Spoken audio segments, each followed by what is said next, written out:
Conflit entre Javier Tebas et le FC Barcelone, VAR, fair play financier et affaire Negreira. FC Barcelone, Flick livre le verdict pour Olmo et veut rebondir face à Majorque.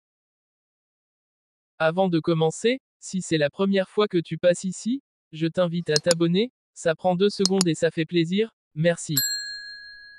Conflit entre Javier Tebas et le FC Barcelone, VAR, fair play financier et affaire Negreira.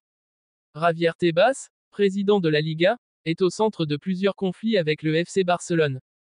Les tensions portent sur l'utilisation du VAR, avec des accusations de partialité, notamment contre le Real Madrid. Tebas a également joué un rôle clé dans l'enquête sur l'affaire des paiements du Barça à l'ancien vice-président du comité des arbitres, José María Enríquez Negreira. En outre, il a critiqué la gestion financière du club, en particulier lors des mandats de Josep María Bartomeu, ce qui a entraîné des restrictions sur le fair play financier du Barça. Ces divergences ont exacerbé les relations entre Tebas et la direction du Barça, particulièrement sous la présidence de Joan Laporta. FC Barcelone, Flick livre le verdict pour Olmo et veut rebondir face à Majorque. À la veille du déplacement sur la pelouse de Majorque, 19h, Hansi Flick, l'entraîneur du FC Barcelone, était présent en conférence de presse. Le point sur le groupe. Ronald Araujo est très proche de pouvoir jouer, je ne peux pas dire si ce sera la semaine prochaine, je ne veux pas lui mettre la pression, Dani Olmo, il est de retour et nous l'avons pour commencer si nécessaire.